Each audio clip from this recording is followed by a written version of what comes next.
अरिहन्ताणं नमो सिद्धाणं नमो वायुर्याणं नमो वज्रायाणं नमो सवसाहुणं मोक्षमार्गस्य नेतारं वेत्तारं कर्मभूभृतां यातारं विश्वतत्त्वानां वन्दे तद्गुणलब्धे। आचार्य उमा स्वामी द्वारा विरचित यह तत्वार्थ सूत्र अपर नाम मोक्ष शास्त्र नाम का ग्रंथ है। इसके 9वें अधिकार के ऊपर हमारी चर्चा चल रही है। 9वें अधिकार में संवर और निर्जला तत्व का वर्णन किया है और उसके कारणों की चर्चा की है। आत्मा में शुद्ध भावों की उत्पत्ति में संवर और उन्हीं शुद्ध भावों का मोक्ष मार्ग में धीरे धीरे वृद्धिगत होते जाना और उसके निमित्त से संचित कर्म जो है उनका एक देश आत्मा से खिरते जाना, उसी का नाम निर्जरा है।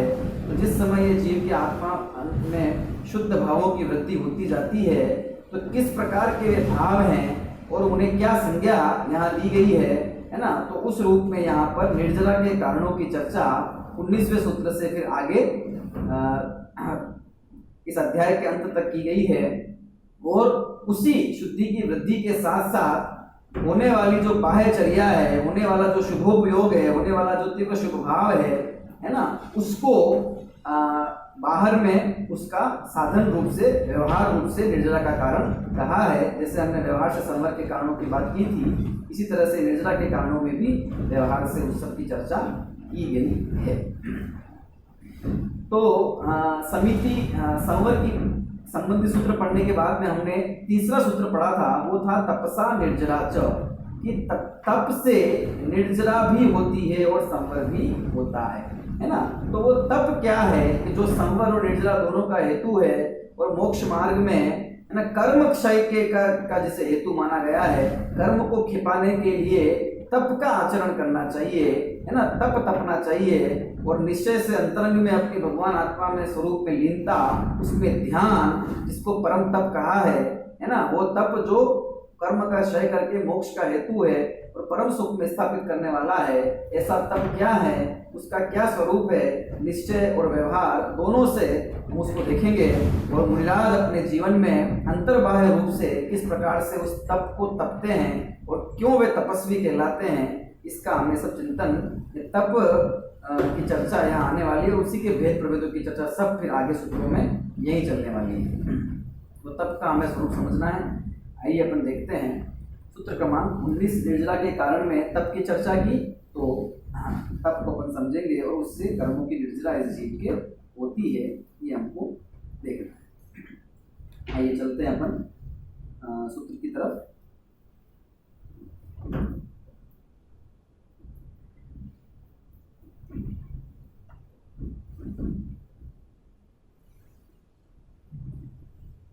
देखिए निर्जला प्रकरण लिखा हुआ है और सूत्र क्रमांक 19 यहाँ पर दिया हुआ है ना।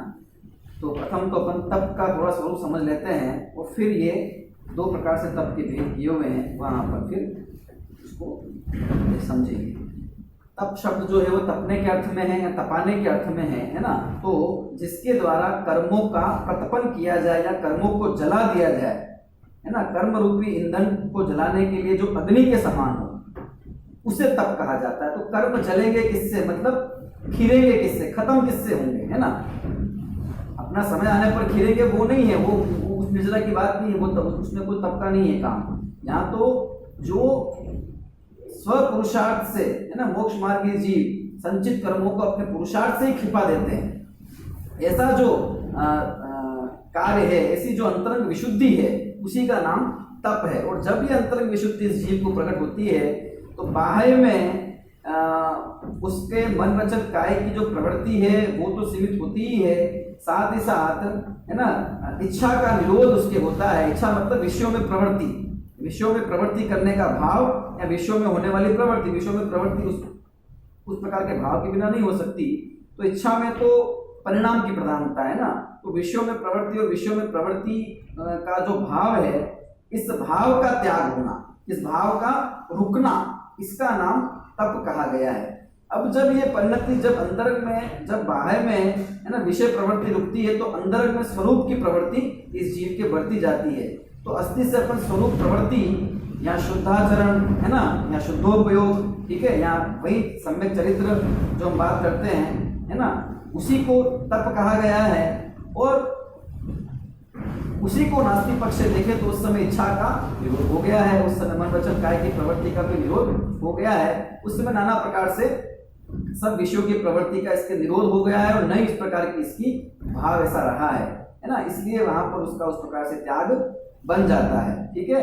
और रही बात बाह्य प्रवृत्ति की, तो जब बाह्य प्रवृत्ति भी ये जीव करता है ना, जब बुद्धि रूप से नहीं है अथवा है ना अंतरंग तप रूप से, ध्यान रूप से अवस्था में नहीं है, शुद्धोपयोग में नहीं है, तो बाहर में जब ये जीव है तो बाहर में भी उसकी प्रवृत्ति इस प्रकार की होती है ना, कि वहां पर उस प्रवृत्ति से उसका तप बाधित नहीं होता। जो अंतरंग तप है वो अंतरंग तप को कहीं ना कहीं उससे सहारा मिलता है। तो अंतरंग तप की वृद्धि में निमित्त भूत होने वाली जो बाह्य क्रियाएं हैं उनको सबको बहिरंग तप कहा गया, क्योंकि वे सारा बहिरंग तप उसके तप को बढ़ाता है, घटाता नहीं है, तप की वृद्धि करता है, प्रमाद पैदा नहीं करता। तो किस प्रकार से तप की वृद्धि हो, है ना, इस रूप से की जाने वाली जो उनकी क्रियाएं अथवा जो क्रियाएं वे करते हैं उन्हें इस रूप से करना कि उनके अंदर राग का उदय आने पर जो प्रवृत्ति होती है वो प्रवृत्ति इस प्रकार से उस प्रवृत्ति में लगना कि उसमें राग भाव, आसक्त भाव, विषयों में आसक्ति का भाव अथवा पर पदार्थ को ग्रहण करने रूप इच्छा का भाव जाता रहे, चला जाए, है ना, उसका अधिक से अधिक रुकावट हो जाए, रुक जाए वो, और अंतरंग में अपने स्वरूप की प्राप्ति के लिए किए जाने वाला जो तप है उस आभ्यंतर तप को वे बढ़ाते जाएं, है ना। इस प्रकार से इस उद्देश्य पूर्वक और निश्चय तप पूर्वक जो बाहर में प्रवृत्ति मुंडराजों की होती है उसको बहिरंग तप कहा जाता है। तो बहिरंग तप के अंदर इच्छाओं का निरोध इसकी प्रधानता है ना। प्रवृत्ति जैसे आहार इत्यादि करना है तो आहार को समिति में भी लिया है, यशना समिति को आहार का है ना। तो आहार संबंधी बहिरंग तप भी है ना। आहार संबंधित 4 जो प्रारंभ के बहिरंग तप है वो आहार से संबंधित ही है। तो आहार एक प्रवृत्ति है उनके जीवन में, है ना। जैसे परिसरों की चर्चा की, तो परिसर की चर्चा के अंदर है ना नाना प्रकार से शरीर के प्रति मोह का त्याग करते हुए जो भी संकट दुख आते हैं उन्हें शांति भाव से सहन करना, ये बात है।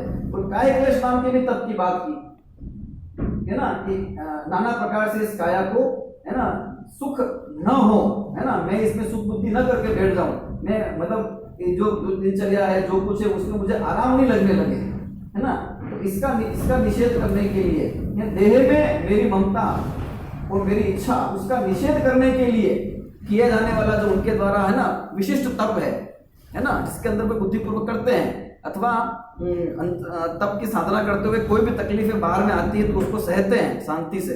तो वो चर्चा परिचय में भी है, वो यहाँ काय क्लेश नाम के तप में भी चर्चा की गई है ना। इसी तरह परिचय के अंदर शैया नाम के परिचय की बात की अथवा प्रतिष्ठापन समिति की बात की, वस्तुओं को उठाना धरना अथवा स्वयं उठना बैठना आदि जो है इस प्रकार से करें कि वहां पर जीव हिंसा का निरोध हो, जीव हिंसा रुके, है ना। तो यहाँ पर वियुक्त शय्यासन नाम के समझ लीजिए तप की चर्चा की, उसमें बैठना उठना आदि इस प्रकार से हो कि जिसमें कोई जीवादि की हिंसा न हो और उसमें मुख्य उद्देश्य यही है कि ज्यादा हलचल इत्यादि न हो और काय के प्रति आसक्ति के भाव घटे। तो प्रवृत्ति वहां है, प्रवृत्ति यहाँ भी है। यहाँ जो प्रवृत्ति शयन आसन है ना भोजन, क्योंकि प्रवृत्ति क्या है मुंडराजों के जीवन में, क्या प्रवृत्ति होगी, है ना, कोई घर गृहस्थी चलाना, दुकान धंधा करना, है ना, अथवा किसी को कोई जीवन में कोई सलाह देना, है ना, आगे जो भी है ना, विषयों की सलाह देना, ये सब तो काम है नहीं उनका। जो लौकिक गृहस्थ अवस्था में जीव करता है उनका कार्य अधिक से अधिक तीव्र राग होगा संचलन संबंधी। तो क्या होगा कि आहार के लिए गमन करेंगे, आहार करेंगे अथवा बैठेंगे अथवा चिंतन इत्यादि होता है ना, यही सब चीजें होती है, उपदेश आदि होता है। तो यहाँ ये जितनी भी प्रवृत्ति होती है उस समस्त प्रवृत्ति के अंदर कैसे वे उनकी इच्छाओं का त्याग हो, है ना, कैसे उसके अंदर आसक्ति घटे, इस प्रकार से उसमें प्रवृत्त होना, उसका नाम यहाँ तप रूप से कहा गया, क्योंकि तप में इच्छा के निरोध की प्रधानता है और समिति में संयम के पालन की प्रधानता है। इसलिए जब समिति की चर्चा, समिति भी प्रवृत्ति रूपी है, तो जब समिति रूप से चर्चा की जाती है तो वहां जीव हिंसा कैसे नहीं हो, इस बात पे जोर दिया जाता है। और जब तप की बात की जाती है तो इच्छाओं का निरोध कैसे उन्होंने उसके अंदर किया है, इस बात पे जोर दिया जाता है ना। तो एक देखा जाए तो एक मुंडराज का सहज जीवन है, इसमें वे है ना 28 गुणों का पालन करते हैं, अंतरंग में अपने स्वभाव में लीन रहते हैं और उसी का नाना प्रकार से विश्लेषण किया जाता है ना। और अंतरंग में जो उनके निश्चय धर्म प्रकट हुआ है वो उनके समन निर्जरा का कारण है, और बाहर में जो कुछ प्रवृत्ति उनकी होती है उसी को व्यवहार से समन निर्जरा धर्म कहा जाता है। इस रूप से हमको समझना है। तो तब के अंदर जो हमारा एंगल है, जो दृष्टिकोण है, वो इच्छाओं के निरोध का है।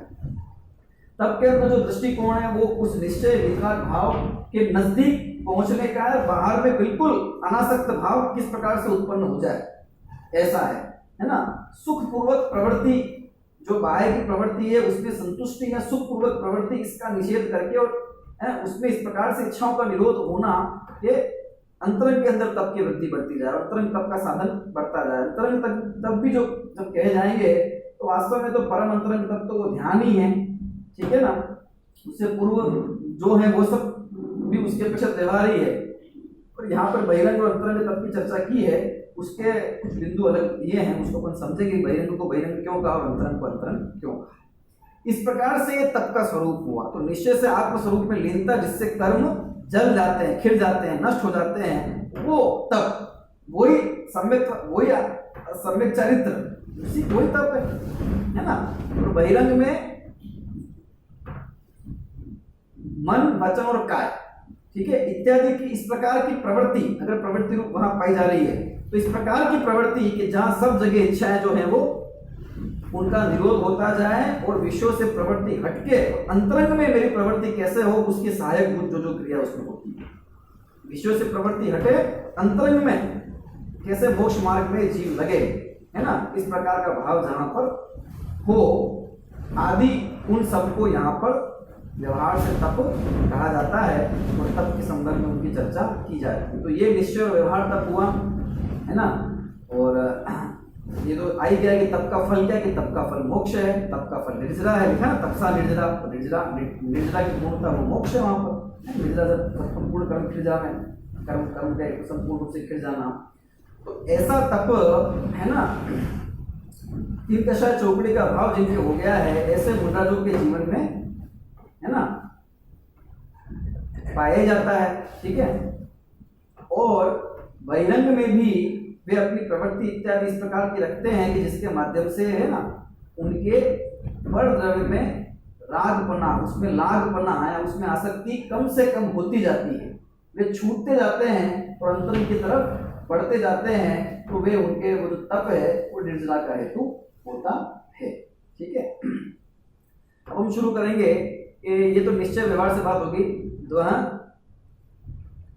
तप चाहे सुरराय कर्म शिखर को वज्र है, ऐसा है ना, कि तप सुरराय मतलब सुरों के जो राजा इंद्र हैं, सुरेंद्र हैं, वो भी चाहते हैं, इस तप को करना चाहते हैं, है ना।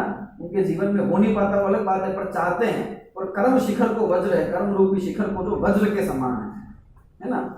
द्वादश विधि सुखदाय, क्यों ना करे निज शक्ति सब, 12 प्रकार का वह तप सुख देने वाला है, अपनी शक्ति के अनुसार क्यों नहीं करता, ऐसा था ना 10 अक्षर पूजन में। तो द्वादश विधि सुखदाय, 12 प्रकार के तप की चर्चा की यही है ना। सबसे पहले इसके दो भेद बन जाते हैं, एक बाह्य तप और एक अंतरंग तप, है ना। जैसा कि नाम से ये विदित है, बाह्य और अंतरंग। बाह्य तप वह है जिसका संबंध बाहर से हो। बाहर से हो मतलब क्या, बाहर से हो मतलब जो बाहर दिखाई देता है ना, आत्मा के बाहर जो ये शरीर है, जिसका संबंध शरीर से हो और बाह्य द्रव्य से हो, बाह्य वस्तु से हो, अथवा बाहर जो लोग हैं उनको दिखे ऐसे कि ये तपस्वी है ना। शरीर से जिसका संबंध हो, बाह्य द्रव्य से जिसका संबंध हो, और दूसरे लोगों को लगे जिसको देखकर, है ना, जो बाहर से दिखता हो ऐसा तप दूसरों को दिखे, उसका नाम है बाह्य तप। तो अंतरंग तप का इसका विपरीत है, जिसका संबंध शरीर आदि से न हो, जिसका संबंध, है ना, बाहर की जो क्रिया है उससे न हो, और जिसका संबंध जो बाहर से दिखे नहीं लोगों को, ये तपस्वी है कि नहीं है, वो पहला अंतरंग तप है। अंतरंग तप का जो संबंध है वो अंतरंग भावों से है। अंतरंग तत्व का संबंध अंतरंग की विशुद्धि से है, और परम अंतरंग तत्व को देखें तो उसका संबंध सीधा चैतन्य स्वभावी भगवान आत्मा के साथ में है ना। तो अंतरंग वो है, ठीक है, और बहिरंग वो, ये बहिरंग और अंतरंग। अब बहिरंग तप जो है वे अंतरंग तप को बढ़ाने के लिए हैं। बहिरंग तप का उद्देश्य क्या है, उनको तप क्यों कहा? बहिरंग तप मतलब बाहर में होने वाली मुंडराजों के जीवन की क्रियाएं, उनको बहिरंग तप क्यों कहा है ना? क्योंकि वे उन क्रियाओं को इस प्रकार से करते हैं, इस प्रकार से उनका संपादन करते हैं कि वहां उनकी आसक्ति नहीं होती, उनकी निवृत्ति, इच्छाओं का निरोध होता रहता है उनका उन सब प्रवृत्तियों से, और आत्मा के प्रति जो उनकी दृढ़ता है, वो अंदर में मजबूती है, वो लाभ जो भगवान आत्मा के प्रति वो बढ़ता जाता है, ठीक है ना। और इसलिए वो जितनी भी प्रक्रिया है, जितनी भी क्रियाकलाप वे करते हैं, वो सब इस प्रकार से उनका संपादन किया जाता है कि वो अंदर में जो विशुद्धि है उसको बढ़ाने के निमित्त हो, उसको बढ़ाएं, उसको घटाने में निमित्त नहीं। क्योंकि वे उसको बढ़ाने में निमित्त होती है वे क्रियाएं, इसलिए उन सबको बाह्य तप कहा जाता है ना। उनको बाह्य तप कहा जाता है क्योंकि वे अंतरंग तप को वृद्धि करते हैं। तो पहला उद्देश्य जो बाह्य तप का है वो अंतरंग तप को बढ़ाने का है, ठीक है। ये उसका उद्देश्य। बाह्य तप तभी कहलाते हैं जब वे अंतरंग में विशुद्धि को बढ़ाने का, अगर वे अंतरंग में विशुद्धि को बढ़ाने का काम नहीं करते, अंतरंग में विशुद्धि को बढ़ाने का नाम का मतलब है सीधा राग द्वेष का अभाव और वीतराग भाव की वृद्धि, बस ये है भाव। उस वीतराग भाव को परिपुष्ट नहीं करते, वीतराग भाव को वृद्धि करने में सहायता नहीं करते, तो राग और द्वेष ही बढ़ा देते हैं किसी न किसी रूप में, उसमें निमित्त बने, तो वो बहिरंग तप नाम नहीं पाते, वो व्यवहार से भी तप नाम नहीं पाते हैं, ठीक है। और अंतरंग तप के बिना अथवा निश्चय तप के बिना केवल बाह्य में काय क्लेश आदि करना, अनशन आदि करना, शरीर को तपाना आदि करना, वो तप संज्ञा भी नहीं पाते हैं। वो सब बाल तप है। आत्म अनात्म के ज्ञान नहीं, जे करनी तन करण छीन। आत्मा और अनात्मा के ज्ञान के बिना जो कुछ भी किया वो सब इस शरीर को सुखाना और कुछ नहीं है, और उसका फल मोक्ष नहीं होता, उसका फल कर्म का अभाव भी नहीं होता, ठीक है ना। और अगर विशेष इच्छा पूर्वक किए जाते हैं तो उसके फल में दुर्गति इत्यादि भी हो जाती है, तो बाकी सब है ना भवनात्मक आदि में गमन, कोई उसका कोई लाभ नहीं होता, ठीक है ना। ऐसा तब ये नजर सभी करते हैं, ठीक है ना। कषाय की मान्यता होने पर हो जाता है, ठीक है। अभी ये तप हमने समझा, आभ्यंतर तप समझा, और बहिरंग तप को हमने थोड़ा सा समझा, है ना। और बहिरंग तप इसलिए कहे जाते हैं क्योंकि वे अंतरंग तप को वृद्धिंगत करते हैं। और अंतरंग तप के अंदर भी जो क्रम है उसको अपन देखेंगे कि वे जो अंतरंग तप का जो क्रम है, वे सब अंतरंग तप भी उस परम ध्यान रूपी जो तप है, उस तप की साधना की सिद्धि के लिए साधन बनते हैं, है ना। बस ये अंतरंग के भावों से इनका संबंध मुंडराजों के मनोभावों से होता है, इसलिए अंतरंग तप कहलाते हैं। और बाहर बहिरंग तप का संबंध बाह्य द्रव्य से होता है, शरीर इससे संबंधित क्रिया से होता है, अथवा दूसरों को दिखता है कि ये तपस्वी है, इसलिए उनको बहिरंग तप कहा जाता है ना। तो एक निश्चय आत्म स्वभाव में लीनता रूप निश्चय तप है, और बाकी इसके अतिरिक्त जो भी है ना, शरीर की क्रिया रूप है अथवा चिंतन रूप जो भी है, वो सब व्यवहार तप जानना चाहिए, ठीक है। तो अंतरंग इससे यहाँ ये समझना चाहिए कि अंतरंग तप है, अंतरंग तप का मतलब निश्चय तप, और बहिरंग तप का मतलब व्यवहार तप, ऐसा नहीं है ना। निश्चय तप तो ध्यान ही है ना, अंतर आत्म स्वभाव में लीनता हो जाना, वो निश्चय तप है, ठीक है। और उसके अतिरिक्त जो कुछ भी इसके सहायक के रूप में वो मन वचन काया की प्रवृत्ति है, चिंतन सब मन में आ जाएगा, तो बाकी ये काया इत्यादि की प्रवृत्ति आ जाएगी, है ना। काया की प्रवृत्ति किसी भी रूप में हो, चाहे कुछ नहीं करने रूप से हो अथवा कुछ कर रहे हैं उसमें हो, इच्छाओं को निरोध रूप से हो, ये सब इसमें आ जाएगा, ठीक है। इस प्रकार से जान लेना चाहिए। चलिए अपन सबसे पहले बात करते हैं बहिरंग तप की, है ना। तो 12 प्रकार के तप शुरुआत होती है अनशन से, और तप की जो पूर्णता है, वास्तव में धर्म की पूर्णता है, वो है ध्यान पर, है ना। तो तप से लेकर, अनशन से लेकर ध्यान तक का जो अपन सफर है वो यहाँ पर तय करेंगे। देखिए, सबसे पहले अपन बात करते हैं बहिरंग तप के अंदर जो 6 प्रकार के तप कहे हैं और 6 ही प्रकार के अंतरंग तप कहे हैं। तो बाह्य तप को बाह्य तप क्यों कहा है, तप किसे कहा है और बाह्य तप किसे कहा है, वो अपन ने जान लिया। तो तप के अंदर इच्छा के निरोध की का यहाँ पर प्रधानता है, और इच्छाओं के संपूर्ण अभाव पूर्वक होने वाली आत्मलीनता वही निश्चय से तप है। तो जैसे जैसे इच्छा का निरोध होता जाता है बाह्य प्रवृत्ति के अंदर, है ना, तो वैसे वैसे अंतरंग की तरफ बढ़ता जाता है। और उस प्रवृत्ति के अंदर भी इच्छा के निरोध पूर्वक होने वाली, इच्छा का दमन वहाँ पर हो, है ना, जिस प्रकार से उसकी मुख्यता से यहाँ पर चर्चा करनी है। तो इच्छा निरोधस तपः, इस पंक्ति का अपन ध्यान में रखते हुए भाव को समझेंगे। चलिए सूत्र पाठ करते। सबसे पहले सूत्र क्रमांक 19। अनशनाव मौदर्य वृत्ति परिसंख्यान रस परित्याग विविक्त शय्यासन काय क्लेशा बाह्यम तपः। पुनः अनशनाव मौदर्य वृत्ति परिसंख्यान रस परित्याग विविक्त शय्यासन काय क्लेशा बाह्यम तपः। सूत्र विच्छेद करते इसका देखिए। अनशन डैश अवमौदर्य डैश वृत्ति परिसंख्यान डैश रस परित्याग डैश विविक्त शय्यासन डैश काय क्लेशाः बाह्यम तपः। बाह्य तप जो है उसके 6 प्रकार कर दिए, है ना। 6 प्रकार से बाह्य तप की व्याख्या की है। तो बाह्य तप क्या ऊपर ने देख ही लिया है ना, जैसे चार को भी देख लेते हैं। तप निश्चय तप, शुद्धात्म स्वरूप में प्रतपन, उसमें निवास करना, व्यवहार तप, बाह्य तप और अभ्यंतर तप। बाह्य द्रव्य के अवलंबन से होते हैं, दूसरों को दिखते हैं। बाह्य तप अभ्यंतर तप की पुष्टि के लिए है। ठीक है, 3 पॉइंट हो गए ये बाह्य तप संबंधित। अब अभ्यंतर तप की बाह्य द्रव्य की अपेक्षा नहीं रहती, मानसिक क्रिया की प्रधानता रहती है ना, वैचारिक प्रधानता रहती है। और अभ्यंतर तप वितरागता की वृद्धि के लिए होते हैं, है ना। बाह्य तप भी वितरागता की वृद्धि के लिए ही है, क्योंकि वो जो किया जा रहा है वो, है ना, इनडायरेक्टली उसमें उससे अभ्यंतर तप पुष्ट होकर वितरागता की वृद्धि होने वाली है। ठीक है, चलिए। इसलिए उन सबको निर्जरा का कारण कहा जाता है, वो व्यवहार से कहा जाता है। वस्तु तो निर्जरा का कारण शुद्ध भाव, शुद्ध परिणति, ठीक है ना, बाह्य क्रिया नहीं। बाह्य क्रिया तो, है ना, बंध का ही कारण है। चलिए अभी अपन एक एक का स्वरूप समझते हैं। अनशन अवमौदर्य, ठीक है। चलिए सबसे पहले अपन समझ चलते हैं अनशन की तरफ, है ना। बाह्य तप की चर्चा की तो देखो यहाँ पर कहा ना कि भाई मुंडराजों की जो प्रवृत्ति है वो कहाँ कहाँ है ना। तो उनकी जो प्रवृत्ति है, सबसे पहले अपन ने कहा ना इच्छा का निरोध करना, चाह का त्याग होना, चाह को रोकना। तो क्या क्या चाह हो सकती है मुंडराजों को? इसकी 3 कसा चौकड़ी का भाव हो चुका है। ऐसे मुंडराजों को घर गृहस्थी बसाने की, शादी विवाह करने की, है ना, दुकान धंधा चलाने की, पैसा कमाने की चाह तो रही नहीं ना। वो उसको तो वो कम करते करते आए हैं, है ना। और वो जब तक शेष है तब तक तो मुनि अवस्था है ही नहीं, बाहर में कुछ भी उससे कोई मतलब नहीं है, है ना। यहाँ तो जो बात चल रही है वो सब अणुवृत्ति के ऊपर महावृत्ति की चर्चा है। मतलब ये तो, है ना, भावलिंगी संतों की सब यहाँ बात चलती है ना, उन्हीं की बात मुख्यता से। तो यहाँ ये सब तो इच्छा है नहीं। तो क्या क्या होता है कि इनके जीवन में आहार की प्रवृत्ति होती है। तीव्र कषाय का जब वो संतुलन का उदय होता है तो आहार होता है। तो आहार के अंदर इच्छा उत्पन्न हो सकती है। बात समझना, किस जैसे निहार इत्यादि किया तो वहां कोई ऐसी इच्छा क्या उत्पन्न हो उसमें, है ना, उसमें इच्छा की, लेकिन आहार ग्रहण करते वहां इच्छा की मुख्यता हो सकती है। शयन करते हैं, यहाँ बैठते हैं तो उसमें मैं सुखपूर्वक बैठूं, आराम से शयन करूं, है ना, थोड़े नरम भूमि हो या नरम गत्ता इत्यादि हो, वहां चलूं या वहां आराम करूं, इस प्रकार की इच्छा हो सकती है। बस में तो इसलिए शयन में, बैठने में, चर्या में अथवा भोजन में, है ना, ये इच्छा उनकी हो सकती है। अथवा यश और लोभ की इच्छा हो सकती है ना। यश और लोभ की इच्छा का तो दमन वो अंतरंग तप में ही जाएगा।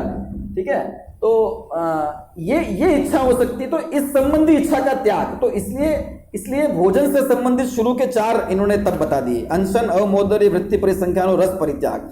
और बैठने उठने में सुख बुद्धि होने का त्याग, इसके लिए इन्होंने विविक्त शय्यासन और काय क्लेश, ये तप बता दिए। तो कुल मिला के ये जो वे प्रवृत्ति करते हैं उसके अंदर, उस प्रवृत्ति के अंदर, है ना,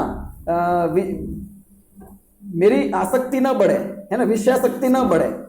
5 इंद्रियों की प्रवृत्ति जिस जगह हो रही है, जिस प्रकार से हो रही है, उस प्रकार में उनकी इच्छा ना बढ़े, है ना, और इच्छा का निरोध होता रहे। बाकी दूसरी इच्छाओं को तो त्याग करके आ ही गए हैं, उनकी तो बात है ही नहीं, है ना। वो हिंसा, झूठ, चोरी, कुशिल, वो तो सब चला ही गया, परिग्रह सब, वो तो बाहर की बात हो गई। उसमें तो इच्छा हो तो वो तो बात ही नहीं है वहां पर। लेकिन जो इच्छा, जो प्रवृत्ति होती है राग के उदय से, चित्त संतुलन के उदय से जितना हो सकता है ना, भावलिंग अवस्था में, उसमें भी इच्छा का दमन करना आवश्यक है।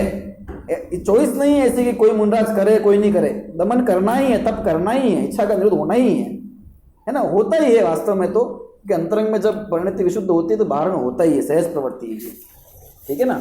और उसको वे है ना, बुद्धिपूर्वक करते हैं। तो इसलिए वहाँ पर क्योंकि इच्छा उत्पन्न जो है वो भोजन इत्यादि में हो सकती है ना, और मतलब वो जो कुछ कर रहे हैं उनके जीवन में उसमें हो सकता है, तो उसको यहाँ पे उन्होंने है ना समाविष्ट कर दिया। क्यों भोजन से संबंधित 4 बात ली, 4 ये तब सिर्फ भोजन से संबंधित क्यों लिए, तो वो उसका एक कारण ये है, ठीक है ना, क्योंकि भोजन ग्रहण करते हैं तो इच्छा हो सकती है। क्या क्या इच्छा हो सकती है ना, कि नाना प्रकार की अच्छा भोजन मैं करूं, बढ़िया से बढ़िया पकवान मुझे मिले, आदि इच्छा सब हो सकती है ना, है ना, सरलता से मिल जाए, आसानी से मिल जाए, दिक्कत नहीं हो, है ना, और बहुत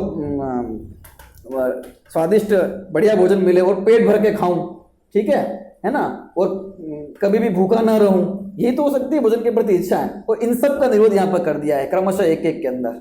जैसे कभी भूखा ना रहूं, इस कांचन में समझ लो इसका त्याग हो गया, पेट भर के खाऊं, इस इच्छा का त्याग अमोदर में हो गया, है ना, आराम से मिल जाए, कोई दिक्कत नहीं हो भोजन, इस इच्छा का त्याग वृत्ति परिसंख्यान में हो गया, और स्वादिष्ट भोजन मिले बढ़िया, इस इच्छा का त्याग रस परित्याग में हो गया। और क्या इच्छा, और क्या भोजन संबंधी इच्छा शेष रही, है ना। देखिए कितना वैज्ञानिक विश्लेषण सब किया है यहाँ पे। सबसे पहले अपन चलते हैं अनशन। तो अनशन के अंदर 2 शब्द हैं, एक है अन्न और दूसरा है अशन। अशन का मतलब होता है भोजन और अन्न का मतलब होता है नहीं। तो अशन ग्रहण नहीं करना या भोजन नहीं करना या 4 प्रकार के आहार का त्याग, वो अनशन शब्द से है ना। बाकी और गहरे में जावे तो कषाय विषय आहारो त्यागो यत्र विधीयते, है ना, उपवास स विज्ञेय शेषम लंघनकम विदु। अनशन का एक नाम उपवास भी है, क्योंकि तप की बात कर रहे हैं यहाँ पे अपन, केवल भूखा रहने की बात नहीं कर रहे हैं, है ना। भूखा रहना तप नहीं है ना। भोजन ग्रहण नहीं करना इसलिए नहीं करना क्योंकि संयम की सिद्धि होती रहे, प्रमाद का अभाव होता रहे और अंतरंग तप की वृद्धि होती, इस उद्देश्य पूर्वक, है ना, भोजन का त्याग करना, ये अनशन नाम का तप कहलाएगा। उसे उपवास भी कहते हैं। और उपवास का एक अर्थ अपने आत्मा के समीप ठहरना, रहना भी है, ठीक है ना। प्रवृत्ति हटी है तो आत्म प्रवृत्ति बढ़ेगी। तो 4 प्रकार के आहार विषय और कषाय का त्याग, 4 प्रकार के आहार का त्याग। 4 प्रकार आहार कौन कौन से देखिए, खाद्य, पेय, लेय और स्वाद्य। खाद्य मतलब रोटी इत्यादि जिनको खाया जाए, पेय पानी, जूस इत्यादि, लेय चटनी, है ना, इत्यादि को ले लिया, चाटा जिसे जाता है, ठीक है ना। और स्वाद्य सौंफ, इलायची, है ना, ये सब जो वस्तुएं हैं, ये 4 प्रकार का आहार ले लिया इसमें, खाद्य, पेय, लेय और स्वाद्य, ठीक है। इन 4 प्रकार के आहार का त्याग होना, विषय और कषाय, इनका आहार का त्याग होगा। 5 इंद्रिय संबंधी विषय और क्रोध मान मालोक 4 कषाय, इनका भी त्याग होना। इनका त्याग होना मतलब यहाँ वैसे तो उनके त्याग होता ही है ना अपनी भूमिका अनुसार, पर और विशिष्ट रूप से अपने आप को बिल्कुल सीमित कर दे, क्योंकि जाना नहीं, आहार करना नहीं, तो मतलब बहुत सारी प्रवृत्ति रुक गई जब आहार के लिए गमन नहीं करना है तो, है ना। गमन करने का भी समझ लीजिए एक तरह से प्रयोजन रुक गया, क्योंकि बहुत ज़्यादा गमन तो आहार इत्यादि के लिए करना पड़ता है मुख्य रूप से, तो ठीक है ना। जब एक स्थान पे रहते हैं कहीं कितने दिवस के लिए, बाकी गमन करते हैं वो अलग बात है। तो ये हो गया यहाँ पर अनशन, ठीक है ना। क्यों करते हैं भाई, कि संयम की सिद्धि के लिए राग का नाश किसके प्रति, भोजन के प्रति, ठीक है ना, शरीर के प्रति। संयम की सिद्धि के लिए, संयम की वृद्धि के लिए, है ना, क्योंकि प्रमाद का इससे जो होता है वो हरण हो जाता है, ठीक है। और संयम की सिद्धि इसलिए होती है कि ग्रहण करने जाएंगे, चलेंगे, भोजन ग्रहण करेंगे तो जीवादि की हिंसा, है ना, अनभिप्राय पूर्वक पर होगी, तो वहां पर नहीं जाएंगे तो अधिक संयम की सिद्धि होगी, ठीक है। और ध्यान आगम की प्राप्ति के लिए, ठीक है ना, ये तो इसका मूल प्रयोजन है ही। इस प्रकार से ये अनशन नाम का पहला तप जो है वो कहा है, तो ये अनशन का स्वरूप है। तो अनशन का वास्तविक स्वरूप क्या है, और सारी दुनिया इस उपवास को ही तप मानने में और धर्म मानने में लगी हुई है। तो गृहस्थावस्था के अंदर भी है ना, ये अनशन नाम का तप तो गृहस्थावस्था में है ही नहीं, है ना। पर गृहस्थावस्था में भी जो उपवास इत्यादि ये जीव करता है, तो वहां भी इच्छा का निरोध की प्रधानता होनी चाहिए, पहला तो। दूसरा, केवल आहार का नहीं, अपितु आहार, कषाय और विषय, इन सब का जो है उसमें न्यूनता होनी चाहिए। त्याग तो भूमिका अनुसार ही होगा, पर उसकी न्यूनता होनी चाहिए, तब जाके वो कुछ उपवास नाम पाएगा। और उपवास नाम है ना आत्मा के समीपता, मतलब स्वाध्याय आदि प्रधानता उसमें होनी ही चाहिए। केवल टाइम पास करना या समय निकालना, देखा देखी उपवास करना, है ना, उसका कोई प्रयोजन नहीं है। ये इसलिए है कि शरीर के प्रति, है ना, कोई खाने की ममता कटे, है ना, और गृहस्थ अवस्था का जो समय हमारा वो समय बचे, क्योंकि भोजन को बनाने, ग्रहण करने, उस समय बहुत सारा समय चला जाता है। वो बचे तो क्या करेंगे बचे हुए समय का, पठन, अध्ययन, चिंतन, मनन, और क्या, यही तो कार्य है। अगर ये नहीं है तो शेषम लंघनकम विदु लिखा है आचार्य, बाकी सब लंघन है, कोई उपवास नहीं है, उपवास ना तप, उसको यहाँ तप में और धर्म में सब जोड़ो मत, लंघन है खाली, ठीक है, एक दिन नहीं खाया लांग लिया, है ना, ये सब करते ना, ये प्राकृतिक चिकित्सा में बहुत बहुत करते हैं लंघन, उपवास, उसको उपवास कहता है, वो वाला है ना। देखिए ये तो दूसरा अवमोदर्य, अवम औदर्य, उदर मतलब है पेट, औदर्य मतलब है पेट से संबंध रखने वाला, संबंधित भोजन, और अवम मतलब होता है कम, ठीक है। अवमोदर्य मतलब पेट से कम भोजन करना, इसका एक नाम ऊनोदर भी है। ऊनोदर का वही मतलब है जो अवमोदर्य का है, ऊन मतलब भी कम होता है, उदर मतलब पेट, है ना। जैसे अपन 19 बोलते हैं, 29 बोलते हैं, तो 30 से कम वो 29, ठीक है, ऐसा। तो ऊनोदर, ऊनोदर का अनशन के अंदर तो भोजन कर ही नहीं रहे थे अपन। ऊनोदर में क्या है, अवमोदर्य में कि दिन में एक बार भोजन करना, है ना, अगर भोजन के लिए जाते हैं तो, और भूख से कम, उदर से कम, मैंने पेट भर भर के नहीं खाना, भूख पेट से कम भोजन करना, भूख से कम भोजन करना मतलब तृप्ति के लिए भोजन नहीं करना, ना तृप्त होना उससे, है ना, बस थोड़ा लिया और चलेगा, फिर से अपने झूठा छोड़ दिया, ऐसी बात नहीं, क्योंकि वो तो अंजलि में है, झूठा छोड़ने का बात ही नहीं है, लेंगे ही उतना उनको उनका ग्रहण करना है, और लिया और चले गए, है ना, और वापस। अब देखो ये दूसरे नाम का जो इनका है अवमोदर्य ऊनोदर नाम का, इसको तब क्यों बोला है, तब इसलिए बोला है कि यहाँ भी इच्छा कर, क्योंकि ना भोजन संबंधी 4 इच्छाएं बताई थी, कौन कौन सी है ना, प्रतिदिन बढ़िया भोजन मिले, है ना, हर रोज मिले, है ना, बढ़िया स्वादिष्ट मिले, आसानी से मिले, और भरपेट करूं, तो ये भरपेट करूं वाली इच्छा का अभाव है यहाँ पर, है ना, क्योंकि सामने बढ़िया भोजन हमारे हो, बहुत तेज भूख लगी हो, और सामने बढ़िया थाली में भोजन परोसा हुआ हो, है ना, और इतनी भूख हो कि 5-6 रोटी खा ले हैं, और 1 रोटी या 2 रोटी खा के अपन को उठना पड़े, यहाँ तो मिलता ही नहीं तो ठीक था, वहां और चलो सहन कर ही रहे और सहन कर लेंगे, अब मिला और 2 रोटी मिली, तो उससे क्या, उससे अंदर में जठराग्नि और अधिक तीव्र होती है ना, भूख की वेदना और अधिक तीव्र होती है, तो उसको भी वो शांत भाव से सहन करते हैं, वो भोजन संबंधी इच्छा को जीत रहे हैं, वो इसमें अधिक इच्छा को जीतना हो गया, अनशन से भी समझ लो ज्यादा हो गया ये, है ना, ऊनोदर के अंदर, ठीक है। इसका देखो प्रयोजन वही है, संयम की जागृति, है ना, संतोष एवं संतोष, संतोष क्यों है कि इतना ही मिला, ज्यादा मिल सकता था फिर भी नहीं लिया, है ना, इसका नाम है संतोष, जो मिला वो शांति से ले लिया, और उसमें भी अपने हिसाब से ऊनोदर कम किया, ये संतोष की इसमें। और स्वाध्याय की सिद्धि, स्वाध्याय की सिद्धि तो होनी ही होनी है, क्योंकि है ना, प्रमाद को जीतेंगे तो होना ही है, ठीक है ना।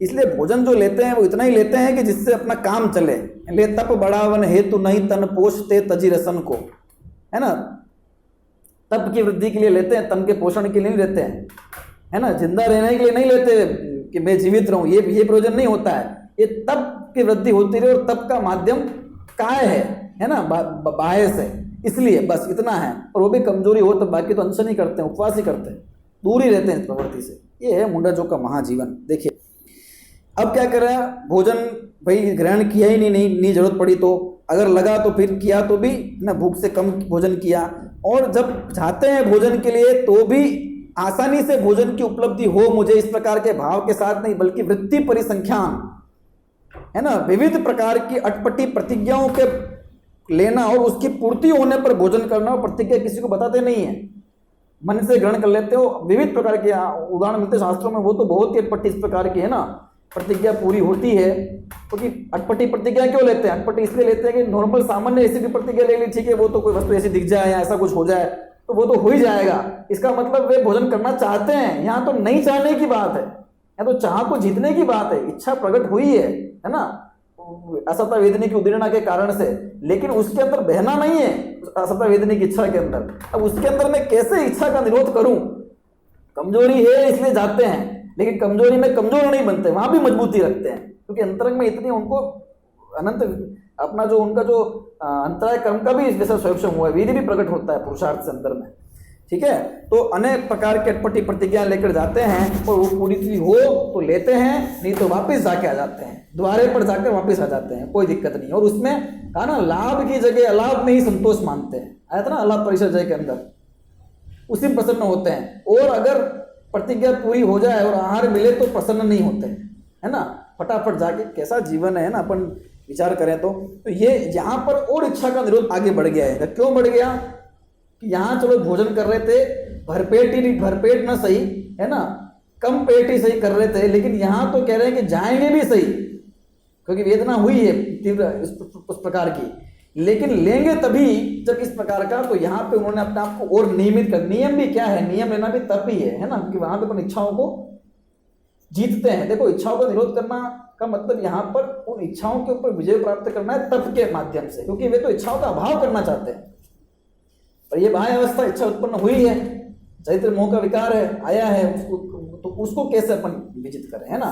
खाली यहाँ पे खाली सहन करना, दुखी होते रहना उसका नाम नहीं, यहाँ तो सुखी है वे, प्रसन्न है, इसलिए। और हमेशा तप प्रसन्नता के लिए किया जाता है, चाहे वो श्रावक अवस्था में भी उस तप के अभ्यास रूप क्रिया की जाए अथवा कोई नियम लिया जाए, तो वो आनंद की वृद्धि के लिए है, वो दुखी होने के लिए, दुखी होने के लिए है तो फिर वो कुछ है ही नहीं, वो तो आर्थ ध्यान हो जाएगा, कोई काम का ही नहीं है, आनंद की वृद्धि के लिए, इसलिए आनंदित होते रहते हैं, ठीक है ना।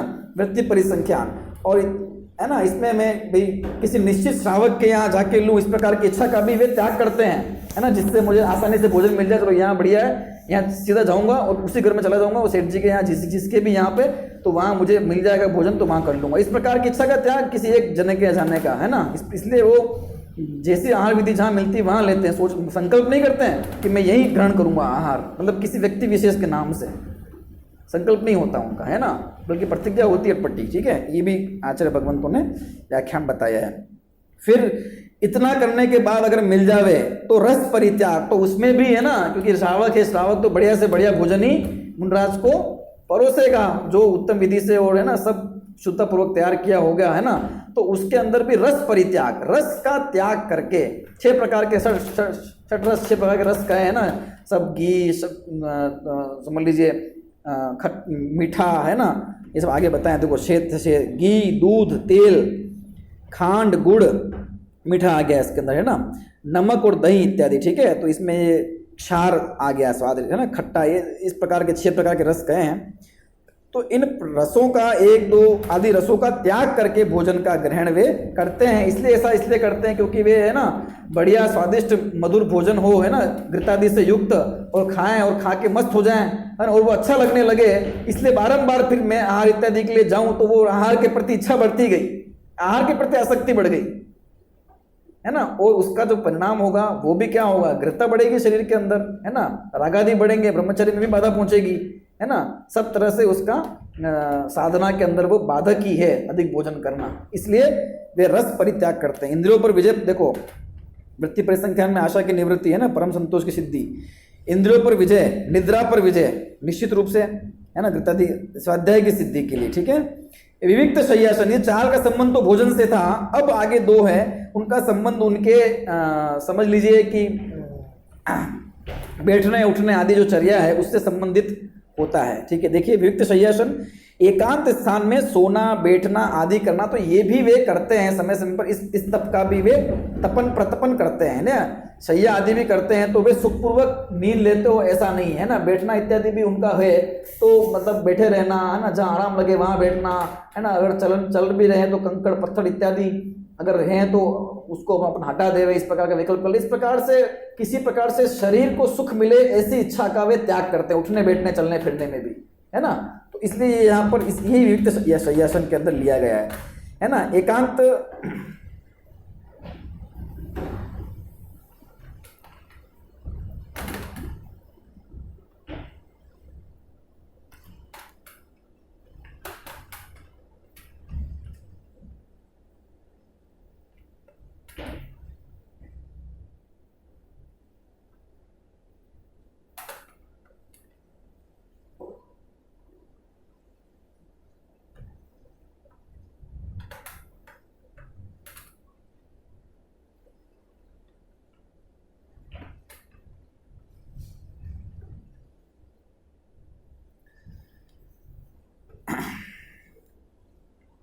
हाँ, तो विविक्त शय्यासन की बात कर रहे हैं हम लोग, तो एकांत स्थान में सोना बैठना ये विविक्त शय्यासन है ना।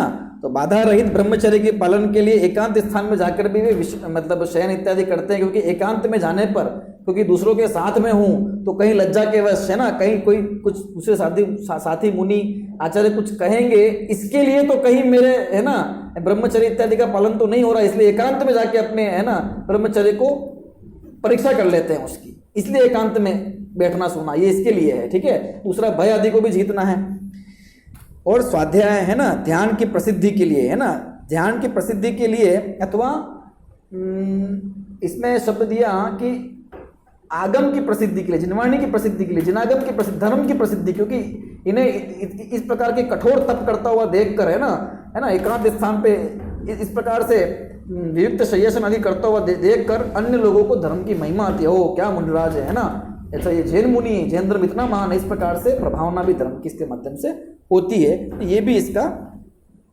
एक प्रयोजन होता है जो सिद्ध होता है, ठीक है। और अंत में काय क्लेश को लिया है, तो काय क्लेश के अंदर वही है, अनेक प्रकार के काय के कष्ट रूप तप करना है ना, अपनी शक्ति के अनुसार काय तपादि आचरण करे, उसमें नाना प्रकार से काय को क्लेश पहुंचे, क्योंकि एकांत इत्यादि में खुले में है ना, समझ लीजिए कि शयन इत्यादि करना, ठीक है, वृक्ष मूल के नीचे, सर्दी भी, गर्मी, बारिश इत्यादि के अंदर नाना बहुत तेज प्रचंड पवन चलती हो तो भी अपने ध्यान मुद्रा में वहाँ पर रहना, उससे डरना नहीं तपस्या करने से, है ना। और जिस प्रकार से काय को जो भी क्लेश पहुँचता हो तो भी मन को क्लेश नहीं पहुँचाना, ठीक है, उसको पवित्र रखे। इस प्रकार से वे शरीर के सुख संबंधी इच्छा को जीत लेते हैं, इसलिए ये काय क्लेश उनका तप होता है ना। तो सुख विषयक आसक्ति कम करने के लिए शरीर संबंधी। और प्रवचन प्रभावना मतलब वही है ना, धर्म की प्रभावना इसके लिए हो गई, इसमें भी इसको ले लेना है, ठीक है ना। इस प्रकार से उत्तरोत्तर क्या करते गए, ये उत्तरोत्तर इच्छाओं को जीतते गए।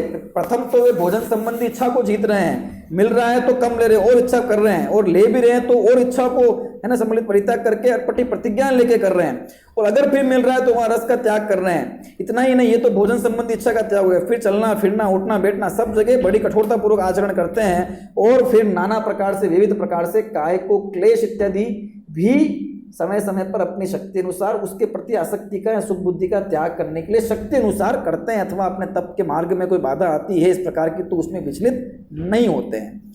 तो परिचय भी है एक, है ना, चर्या परिचय भी कहा है, और या काय क्लेश की भी बात की है। तो यही बात है कि काय क्लेश में तो वे बुद्धिपूर्वक भी ग्रहण करते हैं, और चर्या परिचय आदि के अंदर भी उन्हें जो है वो अगर बाधा उत्पन्न हो जाती है सब स्वाभाविक ही, तो भी उसके अंदर विचलित नहीं होते। विचलन दोनों में ही नहीं है ना। और ये सब क्यों, ये सब देखो अंतरंग स्वाध्याय की वृद्धि के लिए, संतोष की वृद्धि के लिए, स्वाध्याय की सिद्धि के लिए, राग के नाश के लिए, है ना। अंतरंग में कषाय के मंत्र क्या, वितरागता की वृद्धि के लिए, ध्यान रूपी तप को साधने के लिए। तो ये सब जो अंतरंग तप हैं, ये बाह्य तप सब अंतरंग को बढ़ाते जाते हैं। विनय वैयावृत्य है ना, स्वाध्याय, तो स्वाध्याय कब अच्छे से हो पाएगा, है ना। अगर उसका संबंध अपन भोजन से करेंगे तो विचार कर अपन आ जाएगा ख्याल में, ठीक है ना, कि भोजन सीमित होगा, है ना, कम होगा, तो तब अंदर में बढ़ता जाएगा। ये बहिरंग साधन है, निमित्त रूप की प्रधानता से कथन किया जा रहा है। आदि सब ये चर्चा की है, और अनेक प्रकार से शरीर के प्रति आसक्ति का भाव घटे और अंतरंग में अपने वितरागता का भाव बढ़े, अथवा जैसे जैसे अंतर में वितराग भाव वृद्धिंगत होता जाता है, बाहर में नाना प्रकार से है ना शरीर संबंधी प्रतिकूलता होने पर भी वो प्रतिकूलता लगती नहीं है, उसमें तो वे आनंदित ही होते हैं, है ना। बाहर से दिखता है इसलिए तब तुम तप कहना तो उसको तप कहो, कोई दिक्कत नहीं है ना, मतलब कष्टकारी तप कहना है तो कहो, बाकी उनके लिए कोई कष्टकारी है नहीं, तो अपने आनंद की मस्ती में रहते हैं। तो इस प्रकार से बाह्य तपों की चर्चा है ना, जो अंतरंग तप को बढ़ाने के लिए है और उस निश्चय तप की सिद्धि के लिए है, इसलिए व्यवहार से धर्म नाम पाते हैं। इसकी चर्चा अपन ने आज की है। अंतरंग तप और तप संबंधी अन्य चर्चाएं जो हैं हम आने वाले कक्षाओं में करेंगे। अभी का विषय अपन यहीं पे पूर्ण करते हैं।